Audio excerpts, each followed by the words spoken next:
Courts of Thunder, Wimbledon episode number 5. Greg Rosenthal, I'm Glenn Clark.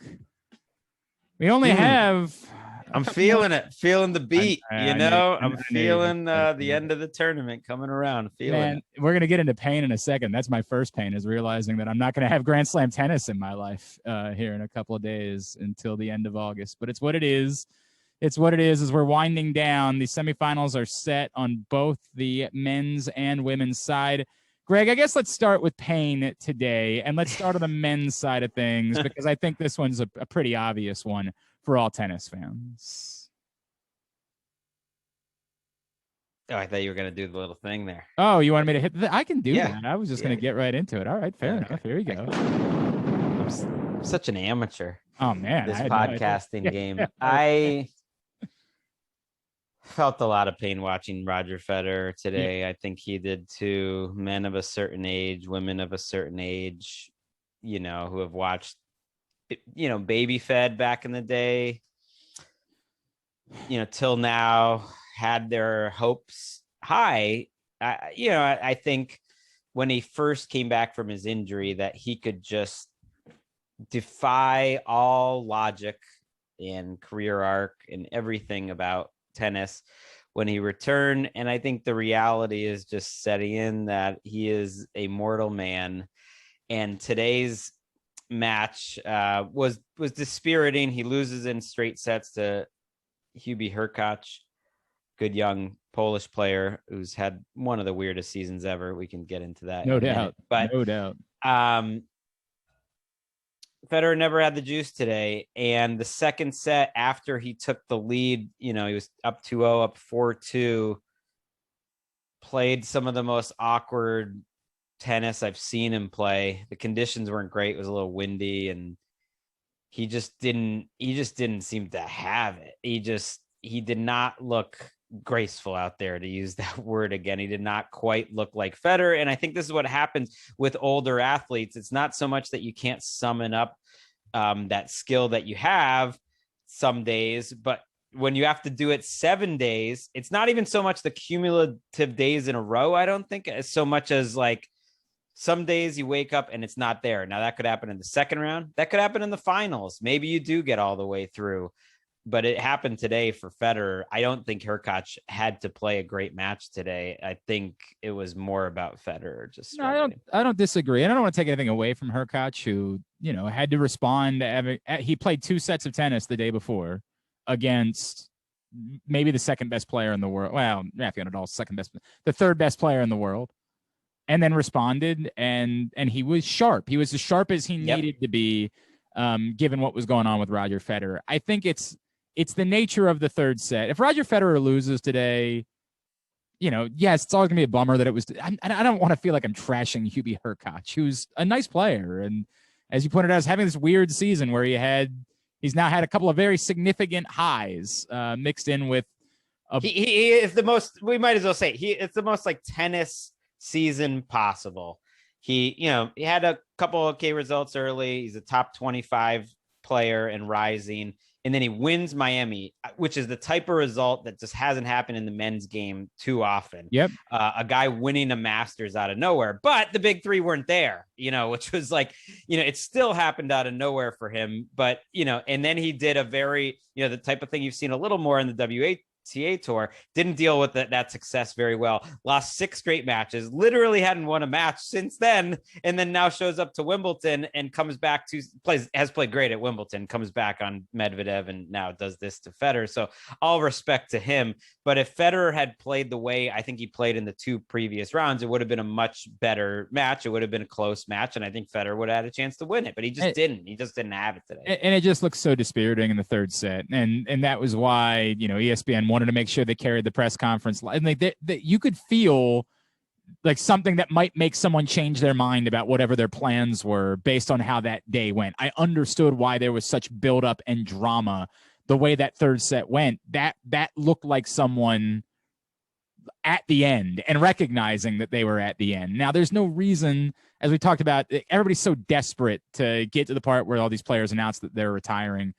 They'll announce they're retiring when they announce they're retiring. That's the way that it goes. And there is no necessarily appropriate time for that to be the case. That's all up to them. Roger Federer has earned that right, and just made a quarterfinal, which, by the way, we're like finally Sabalenka, breaks through and makes a quarterfinal. What an achievement for the number 2 seed. And it's like Federer loses in a quarterfinal, and it's like the sky is falling. But that's what happens when you're Roger Federer. Correct. I mean, that is absolutely the way that it goes. And whenever he wants to retire, he can retire. If he wants to keep playing for 5 years, he can keep playing for 5 years. Whatever he wants to do, he is 1,000%. And all of this stuff about, well, but you don't want to see a guy out there, the shell of themselves. We've had to deal with this with Venus Williams. It does not change anything about that player to me to watch them continue to, it does not change their greatness if they're not the same player at the end of the run. That has never been something, I've never understood that concept. Like, I'm suddenly going to forget who Roger Federer was because I saw a guy that,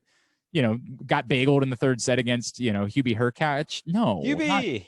It's never going to change who Roger Federer is in my mind. And if Roger Federer becomes a player who wants to keep playing slams and loses first or second matches, the way the Venus, it's not going to change anything to me about Roger Federer, however long he wants to play. I am unconcerned about that. It would surprise me, though, in listening to his press conference, that combined with the press conference that he had in Holland, Germany, and the buildup, where in that one, he took almost 3 hours to get to press, said he didn't want to do it right after because he was so emotional.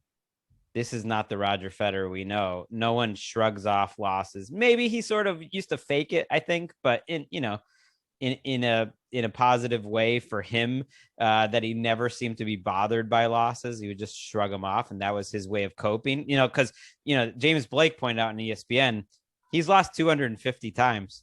When you're the greatest of all time in tennis, you've played so much that you still don't win that many tournaments. And now, as we're getting old, he's lost 250 times. So he's had to deal with this. And I think he used to shrug him off, and he sounded very dejected. I don't know if he's going to be the type that he wants to keep playing unless he feels like he has a chance to win titles. But I do also think he just loves the sport in a special way. And I think he loves the full stadiums. And I would think he's going to want to run it all back just to have the goodbye stadium tour in a non-COVID situation. And tennis would certainly love for that to happen, because no one changes the economics of tennis. No question. In person more than Federer. I'm not even talking about ratings. I don't care about ratings. Or, maybe less people will listen to this podcast, Courts of Thunder, because he's not around and it's a Hurkacz Berrettini semi. But just having gone to tournaments, it's like, Federer puts asses in the seats. Facts. Like, if the days that he's not at Indian Wells, aren't as crowded as the days he's at. I mean, it was a mob scene. I mentioned being in Cincinnati. It was a mob scene because he was practicing in Cincinnati the day that I was there. I mean, it was nuts. So I'm with you. I do also think that I don't think that he will let on. That part of it is losing, yes, but I do also think that part of it is recognizing what's happened. And I don't think that he would be able to fully hide from watching this number that he posted that seemed to be so flipping insane that he was posting it suddenly be one that might be surpassed significantly. I don't think that he can fully hide from that. The Grand Slam total. Yes. Well, he's not going to be able to hide from it, because at this point, the odds are Djokovic ties him this year, whether it's in the next few days or at the US Open, or possibly passes him. So this thing could happen quickly, and he said it's never been that important to him. There's other way stats. I saw that he's made the most semis ever. That's an interesting stat to me. He had 5 more than Djokovic. Djokovic will probably pass him on that too. I thought Federer, though, was going to make another one here today. And I really did not expect him to lose to Hurkacz like that. And he had his moments this tournament where he hit some beautiful shots. I mean, it's all there. It shouldn't be forgotten that he literally just missed a year. And when players miss a year, even at the peak of their powers, I remember when Nadal came back after missing 9 months, and tennis channels like covering his return matches in Brazil and these little tournaments. Like, it took Nadal a while to get back to where he was, and that was in his prime. It is hard to miss that long and just come back suddenly and be at the top. And he's going to be 40 years old in a week. In a week, he'll be 40 years old. It's what it is. It's tough and it's painful, and you don't want to see again. It just felt like an indignity almost to get bageled in a set. And well, he kind of gave up. I mean, he lost that tiebreaker he had this ugly kind of slip in the tiebreaker. Yep. He missed the bunny on an overhead. 3-2 in the tiebreaker. That kind of ended the match. And he was like, you really did feel like he's like, am I going to come back 2-0 right now? No, there were a lot of points that he seemed to just give up on as the third set played out. He was just like, I'm not going to come back from 2-0 till I'm down. My chance is over. Good night. Yep. It absolutely seemed that way. If we're gonna do pain, I gotta be honest with you. I didn't really feel any other men's pain, so I'm gonna go to the women's side. For my pain. No, let's stick with the men's and go to happiness at least. All right, you just want to go to joy. All right, we can go to joy. Let's stick with the men's first. The joy to me is the guy that I should have been screaming about all tournament long. I was trying to explain, but I thought he was the second choice to win Wimbledon. I hope you put something down on him. It's funny. I've bet all of his matches. I did not put a futures bet on him at all. I regret that. Yes, I've made some money. Although he's had terrible. Until today he had been playing far lesser opponents. Matteo Berrettini has been spectacular. He's been wonderful. He has been good. He's been maybe the best player outside of Novak Djokovic in men's tennis for the better part of 2 months at this point. I mean, I guess Tsitsipas because he made the French final. You got to recognize that. But no, but it's a fair point because Berrettini pushed Djokovic in France. You're right. Took a set off. He's rolling. Berrettini has been a joy. And I know that a lot of people wanted to embrace Ons Jabeur after he had this wonderful 5-set win. And so there's probably some disappointment there, but I love Berrettini's game. I love everything about how he's playing. I think he is a guy that has steadily risen to this moment and hasn't gotten the attention for steadily rising to this moment. I would have liked him to beat Federer anyway, frankly. I mean, I would not have liked Roger Federer's chances in the semifinals against Matteo Berrettini the way that he's been playing. I was kind of surprised he even dropped a set, frankly, but credit FAA, who clearly I still think this is a seminal moment for him in his career, what he accomplished at Wimbledon, and I think he will build off of that. But I think this is Matteo Berrettini's moment. I think he has been rising this. I'm not telling you he's going to beat Novak Djokovic. My God, am I not telling you he's going to beat Novak Djokovic in a final? But I thought this was always going to be a Matteo Berrettini story going into Wimbledon, and boy, has he delivered in a monstrous way. Yeah, I think you have to consider him a pretty heavy favorite over Hurkacz in the semis. And that's the match I want because I think Berrettini's the best chance we have to get a really good men's final. You never know how guys are going to show up in their first final. But I also think that Shapovalov can battle with Djokovic and make that a little bit tougher for him. Absolutely. Whereas if Berrettini can waltz through, I think that could set up a more entertaining final. I mean, it is it is Novak and the young guys. And it's like I've been saying, the change is happening. Hubie, how old is Hubie? He's 24. Berrettini's 25. Shapovalov is 22. So these are the ages that you do expect guys to start stepping up. Berrettini reminds me of something I used to say about Kyrgios, but maybe it doesn't apply as much. It's just, this is the next wave of like athletes is like, oh yes, Giannis and Durant and other guys in basketball who are expanding the game because they move the way they move at that height. Now we're not going to get 7-footers moving that well at tennis or 6'10", but we are going to get some 6'5" trucks like Berrettini, like him versus Felix today. You just like looking at them, you just felt like it was like man versus boy. I mean, Berrettini has so much just easy power, and he's a big guy. Felix is tall, but Berrettini just looks like, man, he's a tank. He should not be tired. If Djokovic does what he wants, and they do play in the final, and we're not going to talk before that, if they do make it to the final, Djokovic is going to try to make it a physical match. And it just seems like Berrettini is out of that Wawrinka mold where he could withstand that. And he has not broken a sweat too much in this tournament. He has not expended a lot of energy. We'll see if that changes in the semis. I know I'm already putting him into the finals. That's what I need to see. I don't need Djokovic, Hurkacz. I'm sorry. No, that's no. Again, I feel like we've been awful to Hubie Hurkacz. Like, no, he's kind of a fun. He's kind of a fun story and seems like a goofy, good guy. Well, and he's an obsessed Roger Federer fan, and I kind of appreciate it. Like, he was apologizing for hitting good shots. That one of the fun things today about Hubie Hurkacz was like there was one that skipped off the line. Which is that's exactly, you want to put the ball right on the line.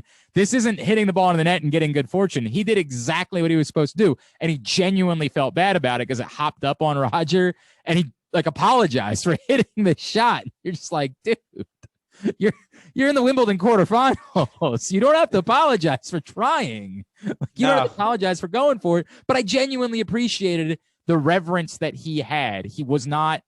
He didn't want to celebrate big points because he could feel what everybody in the crowd was feeling and how sad they were for Roger. I had this like odd appreciation for how Hurkacz handled the moment today. I just, as you point out, that's not the story that I want for the final. Right. This is Berrettini's moment. This is what he's been building to. I want it to be Berrettini coming. Yeah, and he made a U.S. Open semi. He said that year came out of nowhere. He was a guy who was not viewed as like a huge prospect, did not have great results, was like a top 50 guy at 23, but it wasn't a guy that tennis Twitter was getting too excited about, and suddenly becomes a top 10 player in 2019. And he says he learned a lot from that experience. It was also new to him. He seems to have a great head on his shoulders. I really do give him a chance to win this tournament. I think he's got a shot, but I also give Shapovalov, I'll give my joy a chance against Djokovic. Man, I was really happy to see how Shapovalov responded down 2-1. I'm happy to see this rise of Canadian tennis. You tried to like Milos Raonic, Canada, but he's not that exciting. He's not that likable. No. Let's go Shapo stick. And Felix a couple of years younger, but this is Shapo's moment. It was a good match against Khachanov today. They kind of took turns playing well. They weren't always playing well at the same time. But when it mattered, the last 2 sets, he was Shapovalov great. Back against the wall, started swinging out. And man, he is proof that a one-handed backhand does not mean you can't hit it hard. I don't understand. Like usually you try to hit through a one-handed backhand, you hit it high, you hit it, and it's like a little hard to, he's got it, man. It is fun to watch. And I think he can give Djokovic. I think he can knock Djokovic down a little bit, and then Berrettini finish him off. That's the only way this thing is happening. Is Shapovalov takes Djokovic 5 sets, Berrettini rolls, and then suddenly like Djokovic is a little more tired going into the final. Maybe that's how we. I completely agree. That really is to me the only roadmap to this happening, and it's still largely unlikely, even if it were to occur that way. But let's just pretend and let's just have fun with the idea that it might happen that way. Couple of things to follow up on. Shapovalov's ball toss issues, which have been a story for a long time, but were almost painful at times today. And this is what happens when you're focusing on a match. Like, no offense, I'm just not going to watch the Novak Djokovic match. Yeah, I know what's going to happen there against Fucsovic. I did not need to tune into that, so I was zeroed in on the Shapovalov match, and the ball toss issues were all over the place. That's a huge problem. That is going to come back, and you end up giving things away. You get out of rhythm. I have heard people argue that, you can mess with your opponent a little bit too, so it's not that big of a deal. But man, his ball toss thing has to be solved. It's also nerves. It's also in your head, and that's only going to get worse in a semifinal and then potentially with final. Novak Djokovic on the other side of the court. Correct. Right. Returning the ball, that's not going to help.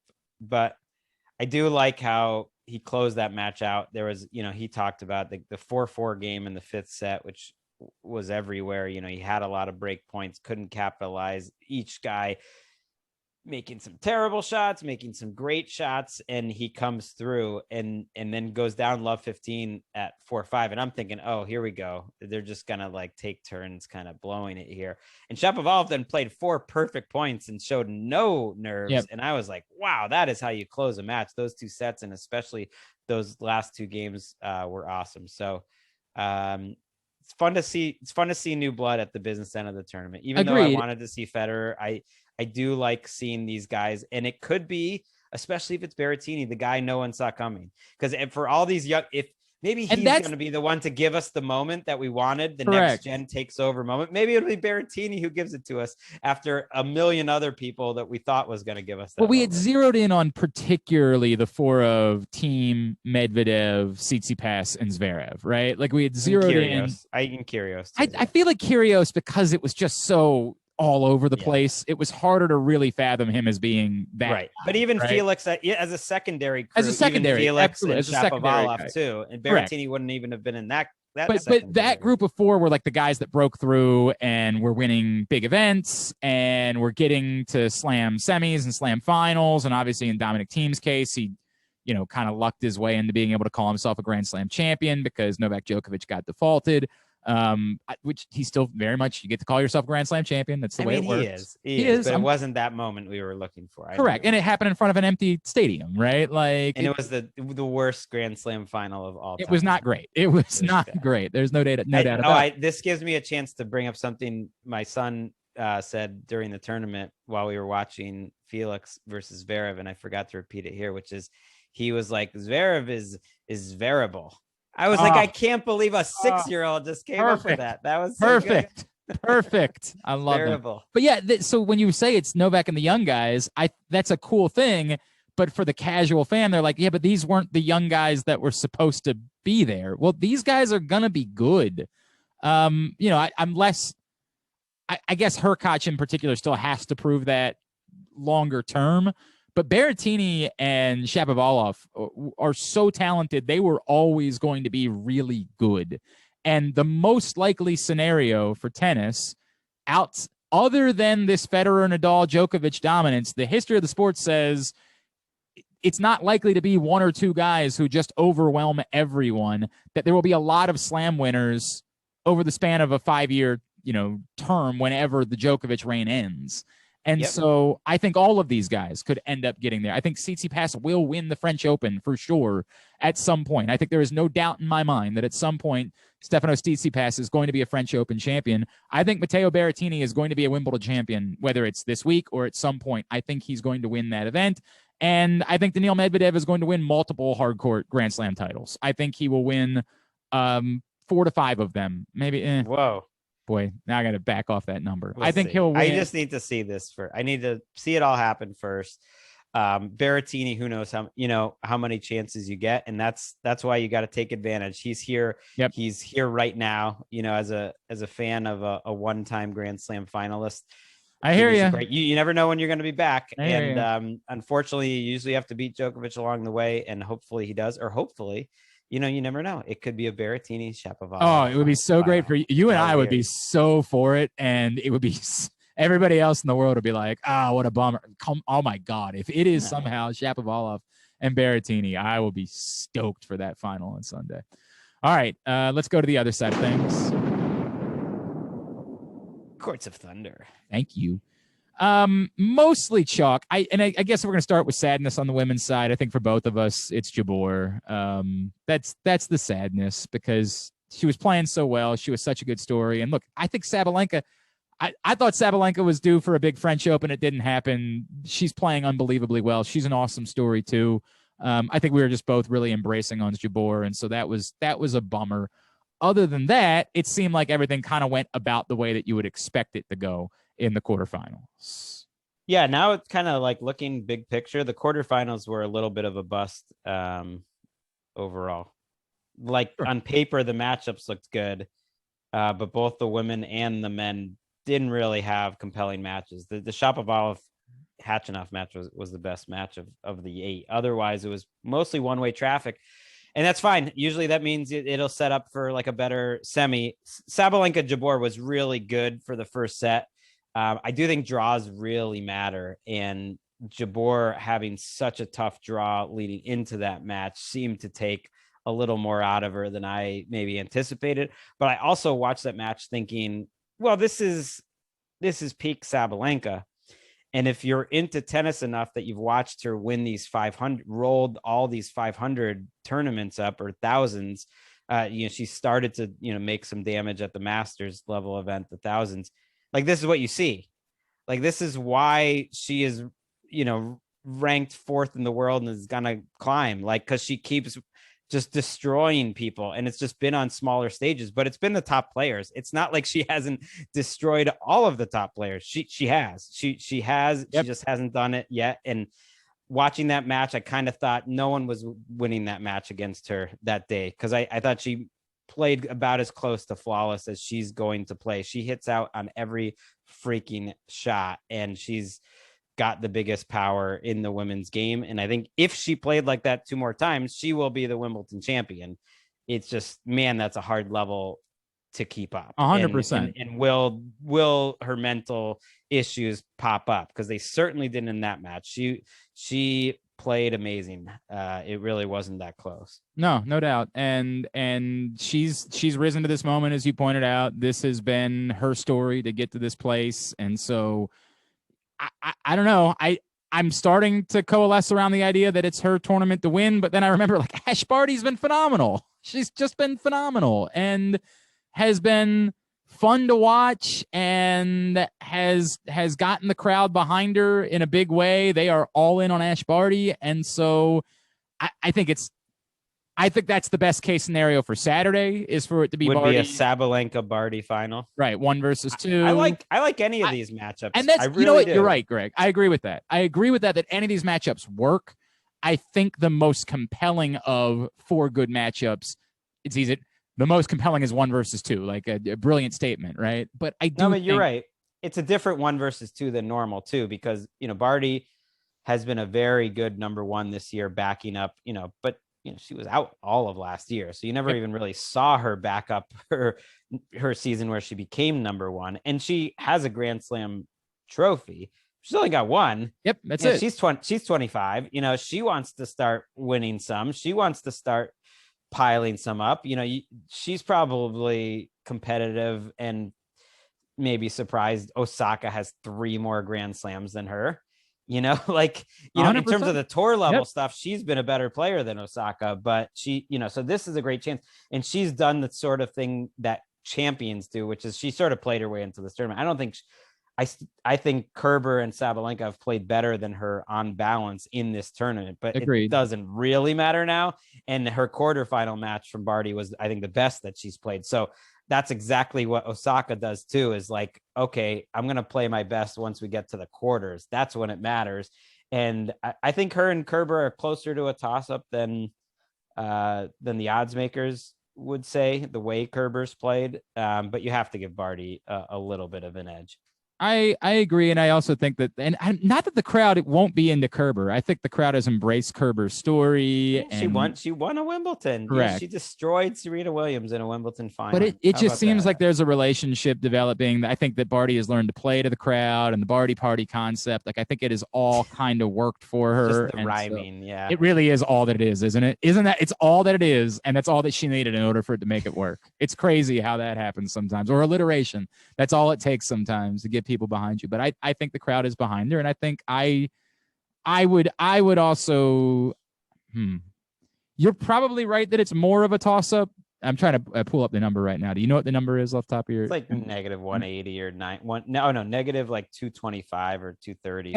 Yeah, for I'll agree. So like a 2-1 favorite. I definitely don't see that. I think it's the way Kerber is playing outstanding, and it's one of the reasons tennis is fascinating to me. Pliskova, who is in the semifinal, it's her 3rd major semi, I believe, had a quote to the New York Times, to Ben Rothenberg, that she's had a chance to reflect after falling out of the top 10 for the first time in 4 years a couple weeks ago, that yeah, she doesn't have a Grand Slam trophy, but that she can be proud of that level of consistency. Yeah, I saw this, right. That there is something to that, and that she wasn't, of course she wants a Grand Slam, but she was kind of pointing out, like, some of these Grand Slam winners, they win, and then that's it. Where are they? Right. And I was thinking, well, who's she talking about there exactly? And I'm thinking, like, well, Ostapenko, certainly.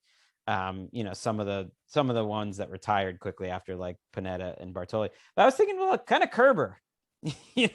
Kerber's won 3, and she's a really interesting example of that. These tennis careers are so different than other sports because she has had a really up and down career with really low lows that have lasted a while. And then she's popped up and been a number 1, player of the year. She's won 3 Grand Slams, and here she is. And it's why I don't know which is better, but I do think there's value. I think that Sloane is coming back together a little bit. Oh yeah, Sloane's another one. That's absolutely on this list. Yeah. So I kind of hear what Pliskova is saying too. That's like, we're such a trophy accept culture, and she's won trophies. She just hasn't won the biggest ones. That there is something to be said that like one isn't automatically better than another.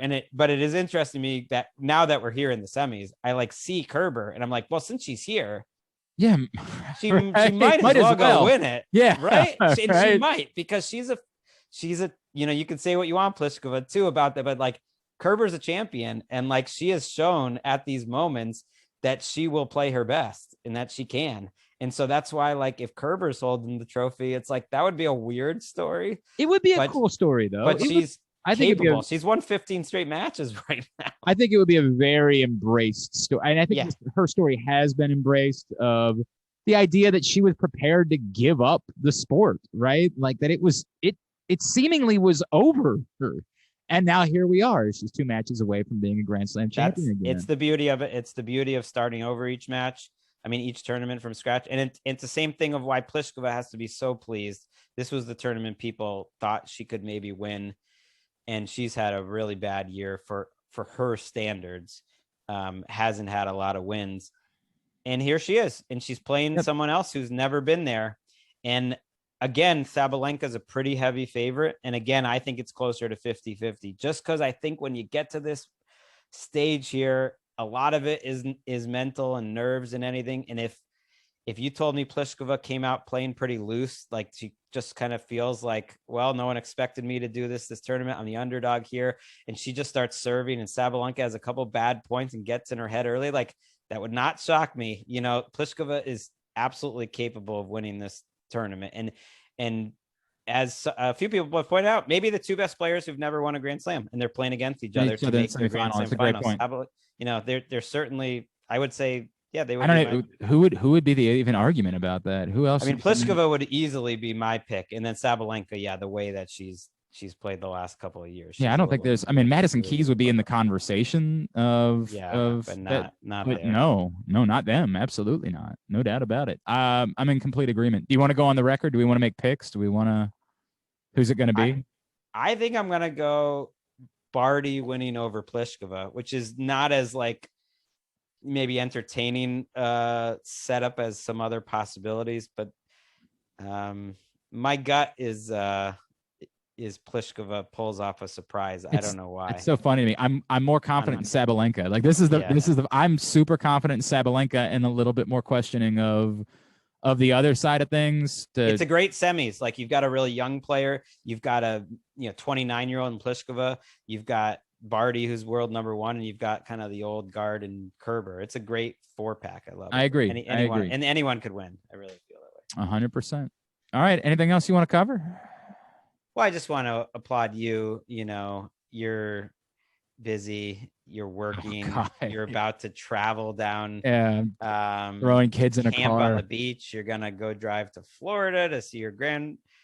I'm making a reckless. Like you were doing this show while you were on vacation, and your family was like screaming at you about it. Yeah. I decided to rearrange vacation to be after Wimbledon. Wow. And unfortunately my vacation is throwing my 2 kids in a car, and my father, myself, my 75-year-old father, and a 6 and a 4-year-old, and driving them down to Georgia, because the cost of rental cars is so unbelievably insane that I decided it wasn't worth it to rent a car when we got down there. So the next 3 weeks of my life, somebody at the office was like, wow, you're taking like a prolonged vacation. I said, no, I'm going to be away for a prolonged amount of time, and then I'm going to need a vacation because this is going to be badass insane. But having a lot of fun. I want to give a shout out to the fans of your show around the NFL.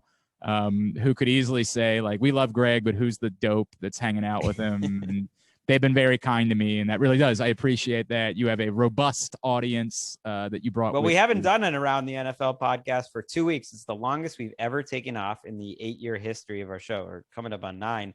But we did get back and tape one today, Wednesday. And so I finally got to give a nice Courts of Thunder plug. Love it. So hopefully that sends more of them here. And I think we're going to try to do something special, maybe tape live during the final. Or we may or may not do that, but I am leaning towards it. If you guys tell us you'd be up for it, or if you think we're crazy, you can share your thought on this. I rolled this out there to Gregg, said, what do you think if we put the show live on YouTube as we recorded it after the championship on Sunday? And I would think, would you be available to go pretty quickly after the championship? Yeah, I will. Sunday? I will carve it out. Yeah, I was trying to, appreciate the way that, we're doing this because we love it and because it's fun.